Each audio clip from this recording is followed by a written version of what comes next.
Hey guys, Jonas here, the founder of Edge Alerter. Welcome to this video. It's a very spicy topic, so I'm going to go through the top 5 tipping industry scams going on in the Australian market right now and how you can avoid them. Firstly, those not familiar, my background, it's in quant finance. I've been a professional derivatives trader for a bunch of years. I worked at 365 for 5 years, and I've been betting successfully for many years as well.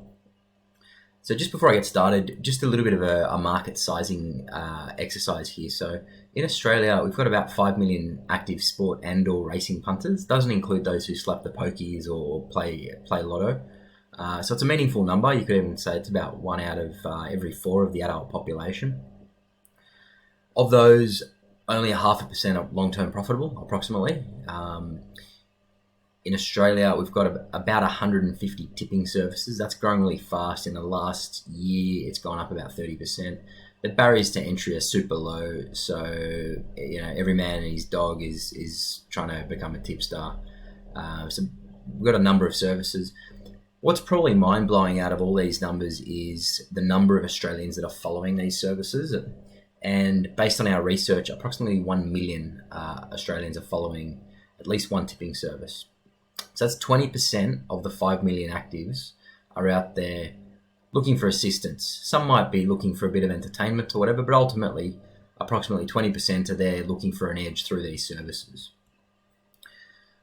So how these, what sort of services are these people finding when they go and seek tipsters, or tipsters, find them, which is often the case.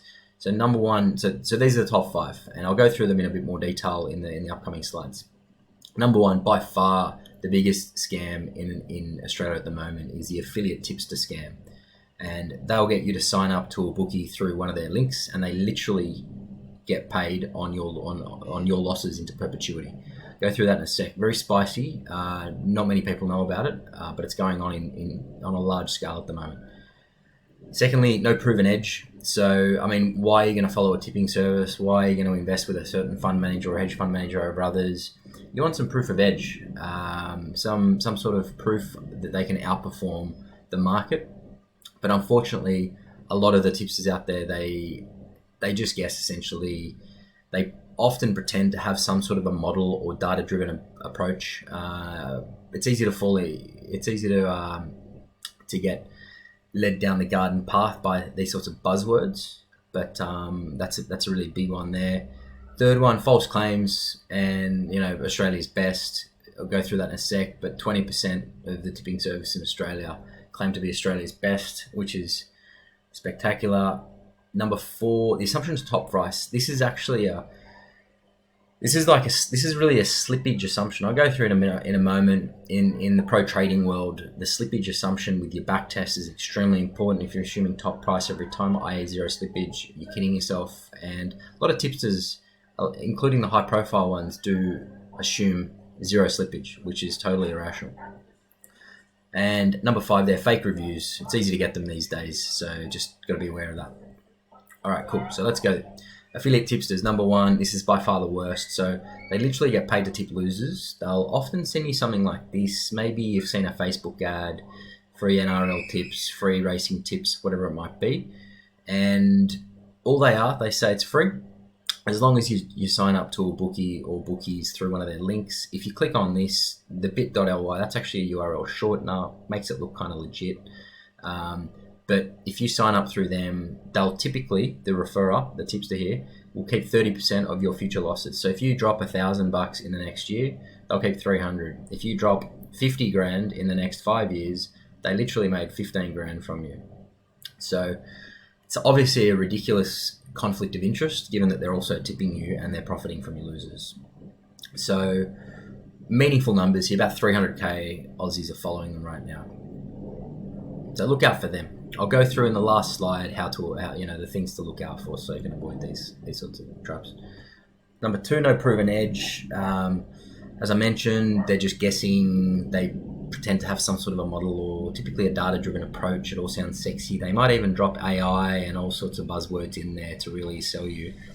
But at the end of the day, there's no proven track record. You want to see a proven track record, statistically significant sample. You don't want to know about last week's 50-1 winner. It means literally zero. You want something over hundreds and preferably thousands of bets that don't have a concentration towards just one or two massive winners. In the professional trading world, when you get pitched strategies from teams, it's all about the track record of success, and you really drill down into the numbers there. How they went last week or yesterday makes no difference. So how many tipsters out there have no proven edge? About 450,000 Aussies are following them. So very meaningful number. Number 3, false claims. So as I mentioned, I think just a moment ago, about 20% in Australia claim to be Australia's best. But ultimately, just ask for evidence. Don't take anything at face value, because it's very easy to just make things up. Number 4, assumption of top price. As I mentioned, this is a subtle one, and it's easy to fall into this one, into the trap of this one. You'll see sometimes with a really top end, high profile tipsters, they'll have it hidden in the sort of disclaimers of, hey, we do assume top price at the time of the tip. Really, that's a zero slippage assumption. If you get on the Googles, you'll see Investopedia spits out this definition. And, slippage refers to the difference between the expected price of a trade and the price at which the trade is executed. So if you're just saying, we assume that we got $10 because it was $10 at the time of the tip, then you're assuming zero. Well, in fact, often the first couple of clients might get on at 10, the next couple of clients get on at 9, 8, 7, and so it goes. So really big assumption, and a really subtle one. So be careful not to fall into the trap of this one. Just for transparency, with Edge Alerter, we assume Sportsbet's price across the board with all our racing tips, all our golf tips, and all our other tips. In fact, they tend to be mid-market, maybe slightly better than mid-market, but there is almost always the ability to get on higher somewhere else, especially on Betfair, where you can often get 10, 15% better. Number 5, the final one, fake reviews. So just be careful with these. It's easy to get them these days. You can open up burner accounts, you can fake Facebook profiles and just go, this is amazing. So it's a tricky one, this one, but just be aware that you can't really trust reviews necessarily. So those are the 5 main ones. So how do you avoid them? So number 1, affiliate tipsters, just be very wary of any sign-up links. UTM, this is just like a unique tag that they have. So it'll say ladbrokes.com / scam tipster or something, whatever. It might just have a number. So just be wary of sign-up links. No proven edge. So how do you avoid this one? So just ask for long-term results. To be honest, they might have made up those results. But if they've got some Google sheet or some other way of presenting you some data, maybe follow them for a few weeks, do some paper trading, but ask for results. The other thing is, know the difference between profit on turnover and ROI, which is return on investment.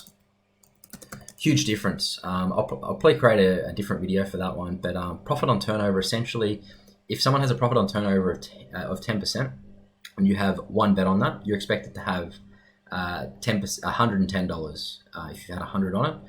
If you have another bet, then because you're betting $110 now on that, if it's got an expectancy of 10%, you're going to have $121. So that's an ROI of 21% with a POT of 10%. Very big difference. So just be aware of the two. Number 3, false claims. Yeah, just do a bit of research. If you pick up, my tip is if you pick up on one lie, there are probably a bunch more. Number 4, the assumption of top price.